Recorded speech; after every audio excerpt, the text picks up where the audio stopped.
ప్రభువునందు ప్రియ దేవుని బిడ్డలారా, నేటి వాక్య ధ్యానం కొరకు ప్రార్థిద్దాం. తలలు వంచండి, ప్రార్థనలో ఏకీభవించండి. మమ్మలను మిక్కిలిగా ప్రేమిస్తున్న మా ప్రియ ప్రభు, మీకు వందనాలు. నేటి వాక్య ఉపదేశం మాకు జ్ఞానయుక్తమైనదిగా అనుగ్రహించండి. సత్యమును గ్రహించున్నట్లు నీ బిడ్డలకు కృప దయచేయము. ఎపిసోడ్ సహకారులు ఈ 10 దినాల్లో కొద్దిగా వచ్చారు. ప్రభు, ఈ మాసం అవసరతల నిమిత్తం కావలసినంత మందిని అనుగ్రహించండి. అనారోగ్యంతో ఉన్న బిడ్డల కొరకు ప్రత్యేకంగా మేము ప్రార్థిస్తున్నాము. మీ దాసురాలు మా తల్లి గారిని ఒక్కసారి జ్ఞాపకం చేసుకోండి. పారలైజ్డ్ కండిషన్లో ఉన్న ఆమెను తిరిగి రెస్టోర్ చేయమని అడుగుతున్నాము. అలాగే ప్రభు, వివిధ కళాశాలలలో అడ్మిషన్స్ కొరకు ప్రయత్నిస్తున్న బిడ్డల కొరకు ప్రార్థిస్తున్నాము. మీ బిడ్డల జీవితంలో మీ చిత్తాన్ని బయలుపరచండి.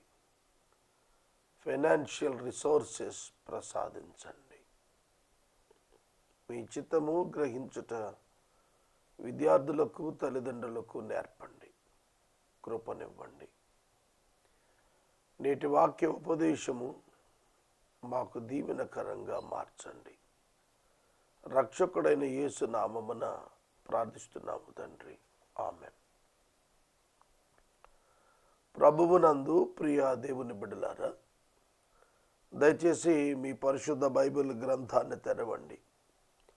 మత్తయి సువార్త 13వ అధ్యాయం 36వ వచనం నుండి గోధుమలు, గురుగులు ఉపమానము యొక్క అర్థము యేసు చెప్పినది మీకు తెలియజేస్తున్నాను. నేను మొన్నటి దినాన ఇదే ఉపమానములో నుండి సంఘము అనే కోణంలో వివరణ ఇచ్చాను. సంఘము అనే కోణంలో ఒక నూతన వివరణ నేను ఇచ్చాను. A spiritual application for the church. ఇక్కడ మరొక కోణం ఉన్నది. ఆ కోణం ఏమిటనగా, 1000 ఏండ్ల పరిపాలన అనంతరం జరగబోతున్న యుగాంతపు వివరణ. యుగాంతపు వివరణ. యేసు దీని అర్థాన్ని మాట్లాడుతున్నప్పుడు అనేకమైన నిగూఢమైన విషయాలు దీనిలో దాచబడ్డాయి. వాటిలో ప్రధానమైనది పునరుత్థానములు. పునరుత్థానములు జాగ్రత్తగా వినాలి. ఈ ప్యాసేజ్ అంతా మనం చదివితే 36వ వచనం నుండి 43వ వచనం వరకు ఉన్న వాక్య భాగాన్ని కనుక మనం చదివితే 3 పదాలు మనం పర్టిక్యులర్గా ఐడెంటిఫై చేయొచ్చు. మొదటిది, ఆయన రాజ్యములో నుండి ఆటంకములగు వారు. మొదటిది, ఆయన రాజ్యములో నుండి ఆటంకములు అగువారు. రెండవది, యుగ సమాప్తి. యుగ సమాప్తి. మూడవది, కోత కోయుట, తీర్పు దినం. కోత, యుగ సమాప్తిన కోత కోయుట, తీర్పు తీర్చుట. ఈ మూడింటిని కూడా మనం ఇందులో ప్రత్యేకంగా చూస్తాము. యేసు ప్రభు చెప్పిన మాట, మంచి విత్తనము రాజ్య సంబంధులు, అపవాది చేత విత్తబడిన గురుగులు అవిశ్వాసులు. మంచి విత్తనము రాజ్య సంబంధులు అనగా విశ్వాసులు, గురుగులు అపవాది చేత విత్తబడినవి రాజ్య సంబంధులు కానివారు అవిశ్వాసులు. రాజ్య సంబంధులు కానివారు అన్నప్పుడు రాజ్యం ప్రధానం. రాజ్యం అంటే ఏమిటి? 1000 year రీఇన్వెంట్. దానికి ముందు ఏం జరుగుతుంది, దాని తర్వాత ఏం జరుగుతుంది, ఇది చాలా జాగ్రత్తగా తెలుసుకోవాలి. సంఘము క్రీస్తు వారి యొక్క రెండవ రాకడలో ఆకాశ మధ్యమానికి వచ్చినప్పుడు సంఘము ఎత్తబడుతుంది. సజీవులై ఉన్నటువంటి భూమి మీద ఉన్న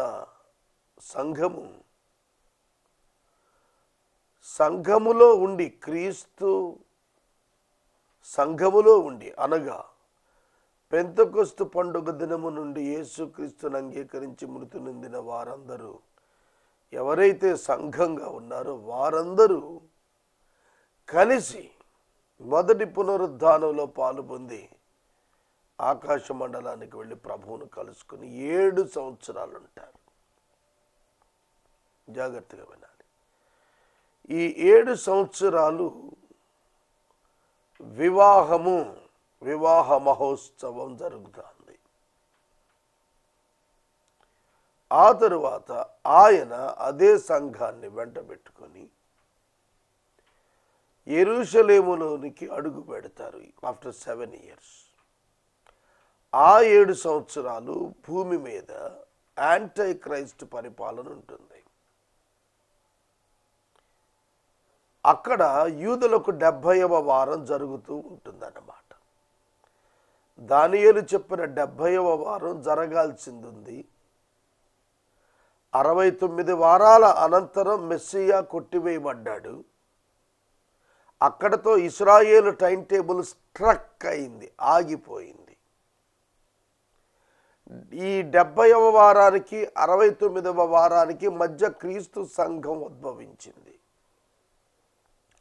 క్రీస్తు సంఘము యొక్క సంఖ్య సంపూర్ణమైనప్పుడు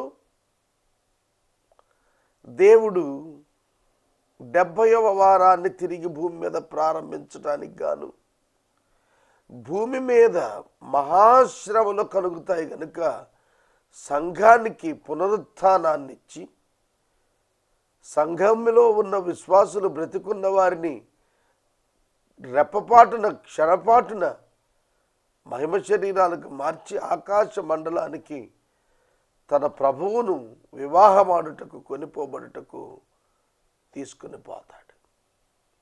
వారు అక్కడ 7 ఏళ్ళు ఉంటారు. 7 ఏళ్ళు పెండ్లి మహోత్సవం. అర్థమవుతుందా? సంఘము యొక్క వివాహ మహోత్సవం. సంఘము వధువు, క్రీస్తు వరుడు ఇరువురు కలిసి భూమి మీద అడుగు పెడతారు. పెట్టినప్పుడు పాత నిబంధనలోని భక్తులందరూ పునరుత్థానులవుతారు. పాత నిబంధనలోని భక్తులు ధర్మశాస్త్రం ప్రకారం జీవించిన వారందరూ మరియు 1,44,000 మంది ఎవరైతే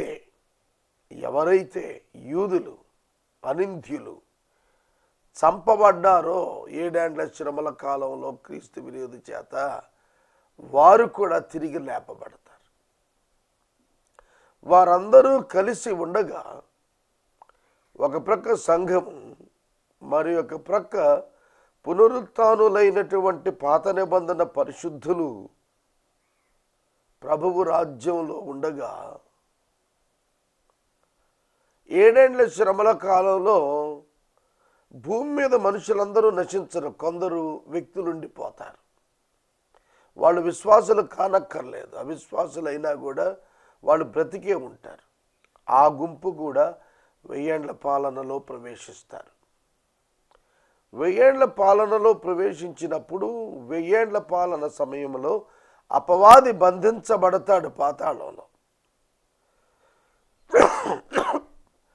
అపవాది బంధించబడినందున భూమి మీద పాపాన్ని ప్రేరేపించేవాడు ఉండడు.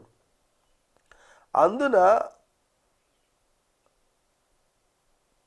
1000 ఏండ్ల పాలనలో ప్రవేశించిన అవిశ్వాసుల సమూహం ఉందే, వారు కూడా పాపం చేయరు. 1000 అయిపోయాయి. అయిపోయిన తర్వాత అపవాది కొద్ది కాలం విడిచిపెట్టబడినప్పుడు ఈ గురుగులు వంటి వారు లేస్తారు. అపవాది విత్తనాలు ఈ లోకంలో, దైవరాజ్యంలో, క్రీస్తు రాజ్యంలో 1000 పాలనలో అపవాది చేత విత్తబడిన విత్తనాలుగా వారు అపవాదితో కలిసి క్రీస్తు మీద తిరుగుబాటు చేస్తారు. అర్థమవుతుందా? ఆ సందర్భాన ప్రభువు మృతులైన వారందరినీ 1000 పాలన అనంతరం ఆదాము మొదలుకొని మృతులైన వారందరినీ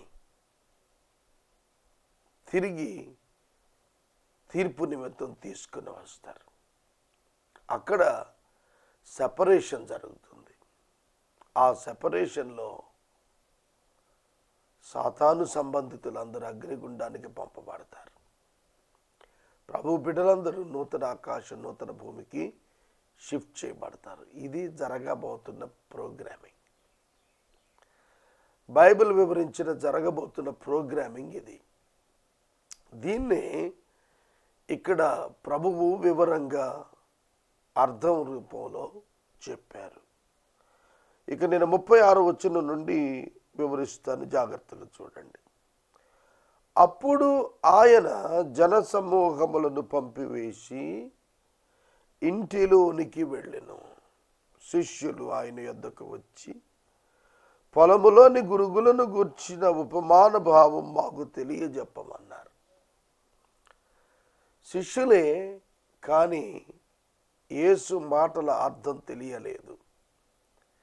ఇందులో ఒక పాఠం మనం నేర్చుకోవాలి.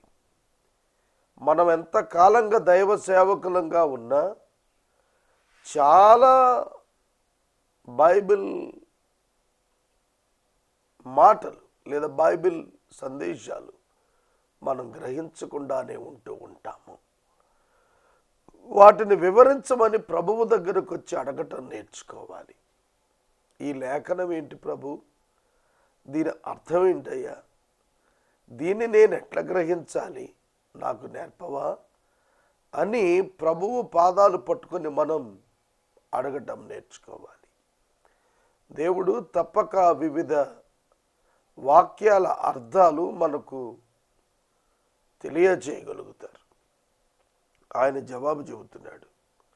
మంచి విత్తనము విత్తువాడు మనుష్య కుమారుడు. మంచి విత్తనము విత్తువాడు మనుష్య కుమారుడు. పొలము లోకము. మంచి విత్తనములు రాజ్య సంబంధులు, గురుగులు దుష్టుని సంబంధులు. వాటిని విత్తిన శత్రువు అపవాది. కోత యుగ సమాప్తి. కోత కోసేవారు దేవదూతలు. గురుగులు ఎలాగూ సమకూర్చబడి అగ్నిలో కాల్చివేయబడును, అలాగున యుగ సమాప్తిలో జరుగుతుంది. మనిషి కుమారుడు తన దూతలను పంపును. వారాయన రాజ్యములో నుండి ఆటంకములకు సకలమైన వాటిని, దుర్నీతి పరులను సమకూర్చి అగ్నిగుండంలో వేస్తారు. అక్కడ ఏడ్పు, పండ్లు కొరుకుట ఉంటుంది. అప్పుడు నీతిమంతులు తమ తండ్రి రాజ్యములో సూర్యుని వలె తేజరిల్లుదురు. చెవులు గలవాడు వినుగాక. ప్రకటన 21లో చెప్పాడు, నూతన ఆకాశం, నూతన భూమి. అక్కడ సూర్యుడు ఉండడు. దేవుడు తానే స్వయంగా నీతి సూర్యుడై వారికి ఉదయిస్తాడు. ఆయన సూర్యుని వలె ఉదయిస్తే ఆ భూమి మీద ఉన్న జనులందరూ కూడా సూర్యుని వలనే తేజరిల్లుతూ ఉంటారు. పౌలు గారు చెప్పిన మాట, మనం ఆయనను చేరుతాం గనక ఆయనను పోలి ఉంటాం అన్నాడు. ఇక ముందు మనం ఏమవుతామో నేను ఎరుగను, ఇప్పటికైతే ఆయనను పోలి ఉంటాం, అది మాత్రం వాస్తవం అన్నాడు. ఆయన నీతి సూర్యుడు. ఆయన రాజ్యంలో ప్రవేశించిన వారు కూడా అట్లాగే తేజరిల్లుతారు. 1000 ఏళ్ల పాలన అనంతరం, తీర్పు అనంతరం అపవాది అతని యొక్క సహచర గణం తీర్పు నుండి అగ్నిగుండంలో అవిశ్వాసులతో పాటు పడవేయబడిన తరువాత విశ్వాసుల సమూహం నూతన ఆకాశానికి, నూతన భూమికి చేర్చబడినప్పుడు దేవుని నివాసం వారి మధ్యకు దిగి వస్తోంది. దేవుడు వారి మధ్య నివాసం ఉండబోతున్నాడు. అందున ఆ దృశ్యాన్ని వివరిస్తూ అన్నాడు, తమ తండ్రి రాజ్యములు, నీతిమంతులు తమ తండ్రి రాజ్యములో ఎవడు నీతిమంతుడు? యేసు రక్తము చేత విమోచించబడిన వాడు నీతిమంతుడు. అట్టి వారందరూ కూడా ప్రభువు యొక్క, తండ్రి యొక్క ఆ రాజ్యములో తేజరిల్లుతారు అన్నాడు. అంటే చివరి సన్నివేశం ఏం జరగబోతోందనేది యేసు వివరంగా ఈ ఉపమానం భావం ద్వారా తెలియచేశారు. ఇది మనం 2 దినాలు ధ్యానం చేశాము. ఒకటి సంఘం యొక్క కోణంలో చూశాము, రెండవది యుగ సమాప్తి యొక్క కోణంలో చూశాం. నేటి సంఘంలో కూడా అపవాది అనేక మందిని విత్తుతున్నాడు. వారు అగ్నిగుండానికే తప్ప దైవరాజ్యానికి పనికిరారు. మారు మనసు పొందినవాడే దేవుని రాజ్యంలో ఉంటాడు. మారు మనసు అనే పదం నూతన నిబంధనలో, దానికి గుర్తుగా పాత నిబంధనలో సున్నతి నియమించబడింది. సున్నతి బాహ్య సంబంధం, మారు మనసు అంతరంగ సంబంధం. కనుక అంతరంగ సంబంధమైన మారు మనసు పొందిన వారే నిబంధన క్రిందకు వచ్చి సున్నతి పొందుతారు. బాహ్య సున్నతి అంగీకారం కాదు, హృదయ సున్నతే అంగీకారం. హృదయ సున్నతి కలిగిన వాడు బాహ్య సున్నతి ద్వారా సాక్ష్యం ఇస్తున్నాడు. మారు మనసు కలిగిన వాడు బాప్తిస్మం ద్వారా సాక్ష్యం ఇస్తున్నాడు. బాప్తిస్మం రక్షించదు, మారు మనసు పొంది విశ్వాసం ఉంచడం ద్వారా రక్షించబడతాము. కనుక repentance and faith in Christ, faith in Christ alone will give you, provide you the salvation. ఇది బైబిల్ చెబుతున్నటువంటి సత్యము. ఈ సమయమున వాక్యము వింటున్న ప్రతి ఒక్కరూ కూడా మారు మనసు పొందాలి. ధర్మశాస్త్ర సంబంధమైన క్రియల చేత ఎవడునూ నీతిమంతుడిగా తీర్చబడడు.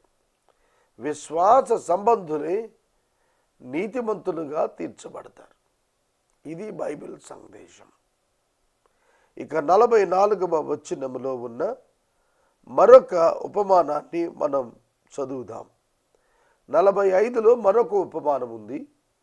44లో ఉన్న ఉపమానం కొంచెం చిన్నది, వివరిస్తాను. పరలోక రాజ్యం ఎలా ఉందో చెబుతున్నాడు ప్రభు. పరలోక రాజ్యము పొలములో దాచబడిన ధనమును పోలి ఉన్నది.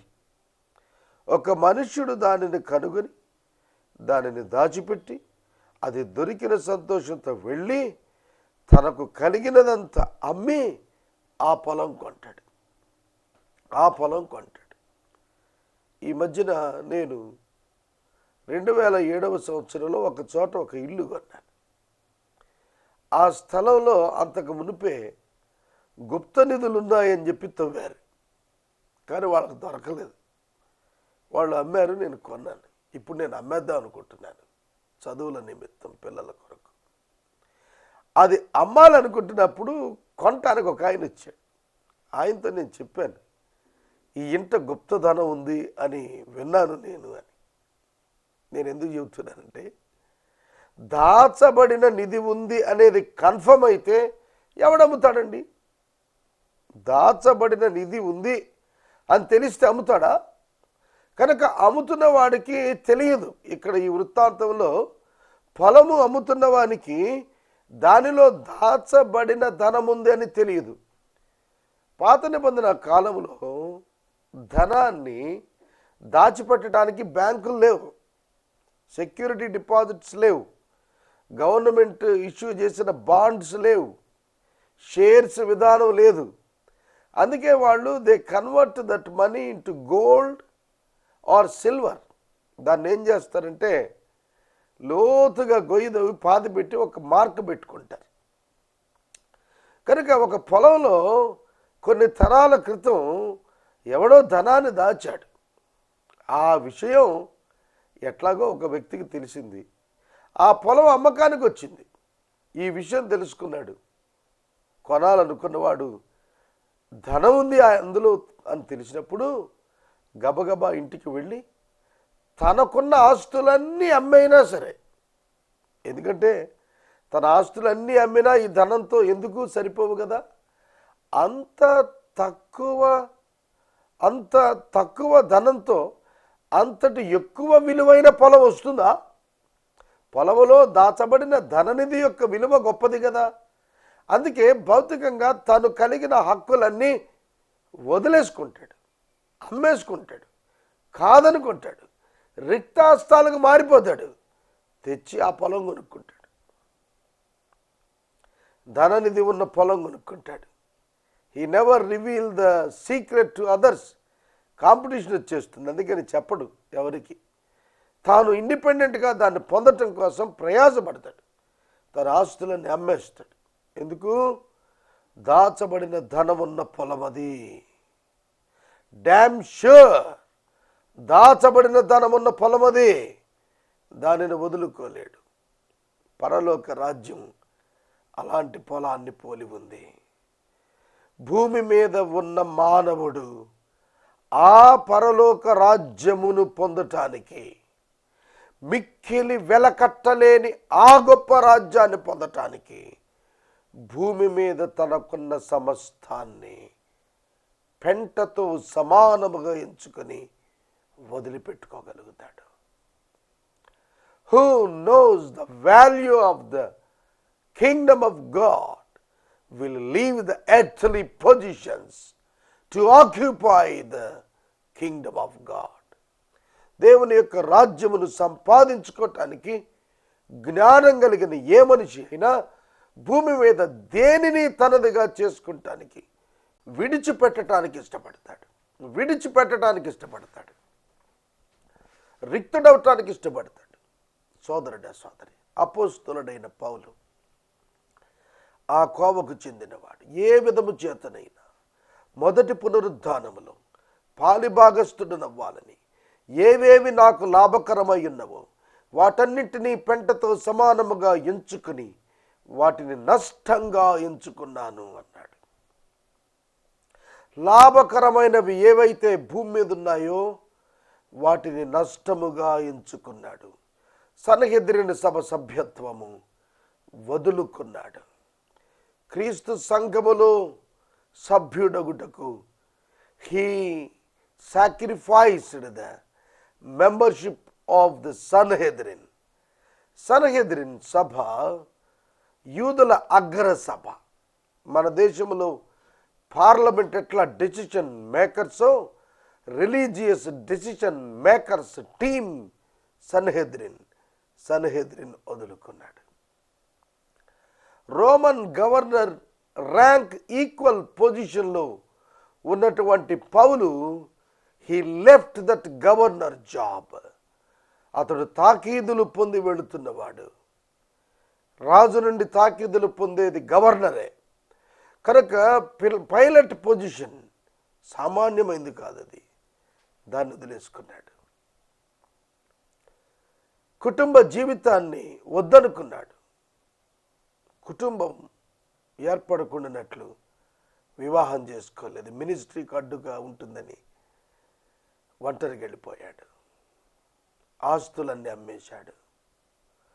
ఒకప్పుడు సహచరుల చేత గుర్రాల మీద తిరిగిన వాడు పాదాచారిగానే తిరుగులాడాడు. He quit all the positions to acquire the kingdom of God. తను క్రీస్తు రాజ్యం నిమిత్తం సమస్తం వద్దనుకున్నాడు. పరిశుద్ధుడైన పౌలు.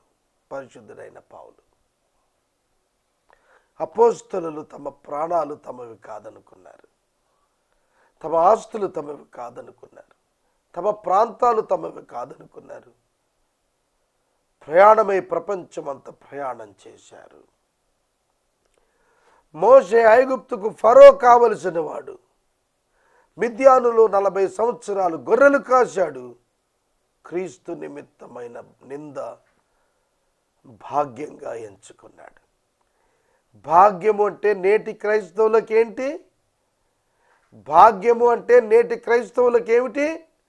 గొప్ప ఉద్యోగం, గొప్ప ఇల్లు, గొప్ప సంపద, గొప్ప పిల్లల స్థిరత్వం, గొప్ప ఔన్నత్యం, గొప్ప పేరు ప్రతిష్టలు, ఇవి భాగ్యంగా ఎంచుతున్న క్రైస్తవులు గుర్తెరగాలి.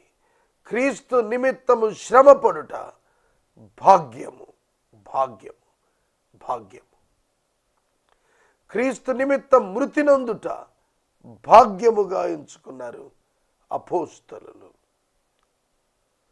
కనుక ఏది గొప్ప, ఏది ఆశీర్వాదం, ఏది దీవెన, నిజ క్రైస్తవులు గుర్తెరుగుతారు. ఈ ప్రొఫెసర్ బిలీవర్స్ ఉన్నారే, విశ్వాసులమని చెప్పుకుంటూ మందిరాలకు వెళుతున్నటువంటి అవిశ్వాస సమూహం ఉందే, వీరే ఆశీర్వాదాల వెనక పరిగెత్తేది. వీరే ఆశీర్వాదాల వెనక పరిగెత్తేది. క్రీస్తు కొరకు నిందలు, శ్రమలు వెనక పరిగెత్తి అందుకొని అనుభవించి వాటిలో పరిపూర్ణతలోనికి వెళ్ళే భాగ్యం వైపు వెళ్ళే వాళ్ళే నిజమైన రాజ్య సంబంధులు. కనుక ఆ పొలము దాచబడిన ధనాన్ని పోలింది. ఒక మనుషుడు దాన్ని కనుగొని దాచిపెట్టి అది దొరికిన సంతోషంలో వెళ్ళిపోయి తనకు కలిగిందంత అమ్మేసి ఆ పొలాన్ని కొనుక్కుంటాడు. జక్కయ్య చేసిందదే. జక్కయ్య చేసిందదే. ఆస్తి సగభాగం పేదలకు ఇచ్చాడు, 4 రెట్లు అక్రమంగా తీసుకుని వాళ్ళకి ఇచ్చాడు. రిక్తహస్తంతో నిలబడ్డాడు, అక్కడ బిరుదు పొందాడు, ఇతడు అబ్రహాము కుమారుడే. What is important on this earth? ఏమిటి ఈ భూమి మీద ముఖ్యమైనది అనగా యేసును కలిగి ఉండుట, యేసును ధరించుట, యేసును అంగీకరించుట, యేసును వెంబడించుట. ఇది ఏ భాగ్యము. దీనిని మించిన ధనము లేదు. పరలోకములో మీకు ధనము కలుగును. భూమి మీద ధనము చిమ్మెట కొట్టును, పరలోకములో మీకు ధనము కలుగును. నీ హృదయము పరలోకములో ఉండాలనగా నీ ధనము పరలోకమున ఉండాలి. ప్రార్థించుకుందాం. ప్రభువునందు ప్రియ దేవుని బిడ్డలారా, ఇప్పటికి మనం 6 ఎపిసోడ్స్ 13వ అధ్యాయంపై ధ్యానించాం. ఇంకా మనం సుమారుగా ఒక 12 వచనాలు ధ్యానం చేయాలి. ప్రభు ఎన్ని ఎపిసోడ్స్ ఇస్తారో చూద్దాం. ఎపిసోడ్ సహకారులు కావాలి, ప్రార్థించండి. థ్రోట్ ఇన్ఫెక్షన్తో, కోల్డ్తో చాలా బాధపడుతున్నాను, కాఫ్తో. ప్రభు స్వస్థత ఇచ్చేటట్లు మీరు ప్రార్థించండి. మా తల్లిగారు హాస్పిటల్లో 2 మాసాలుగా కదలిక లేని స్థితిలో, గొంతు లేని స్థితిలో, గొంతు పనిచేయని స్థితిలో, కాళ్ళు చేతులు కదపలేని స్థితిలో, మాట్లాడలేని స్థితిలో ఉన్నారు. ఆమె కొరకు ప్రార్థించండి. ఆమె ప్రభువుకు సాక్షిగా నిలబడినట్లు లేవనెత్తమని అడుగుదాము. అలాగే బిడ్డలు ఫర్దర్ స్టడీస్ కొరకు ప్రిపేర్ అవుతున్నారు. అటువంటి వారి కొరకు కూడా ప్రార్థిద్దాం. మమ్మల్ని మిక్కిలిగా ప్రేమిస్తున్న తండ్రి వందనాలు. అనారోగ్యంతో ఉన్న బిడ్డలకు ఆరోగ్యం దయచేయండి. అమ్మను ఒకసారి జ్ఞాపకం చేసుకోండి. వేల మంది విశ్వాసులు ఏకీభవించి అడుగుతున్నాం, బిడ్డకు విడుదల ఇవ్వండి. బిడ్డలు ఫర్దర్ కోర్సెస్ నిమిత్తం ప్రిపేర్ అవుతున్నారు. ఫైనాన్షియల్ హెల్ప్ దయచేయండి. అడ్మిషన్స్ అనుగ్రహించండి. మీ డైరెక్షన్ బిడ్డలకు దయచేయండి. ప్రభు, ఈ సమయంలో వాక్యం విన్నవారు రక్షించబడుటకు కృప చేయండి. యేసు నామమున అడుగుచున్నాం తండ్రి, ఆమేన్. తండ్రి అయిన దేవుని ప్రేమ, కుమారుడైన యేసయ్య కృప, పరిశుద్ధాత్మ దేవుని అన్యోన్య సహవాసం సదా మనకు తోడైండును గాక. ఆమేన్.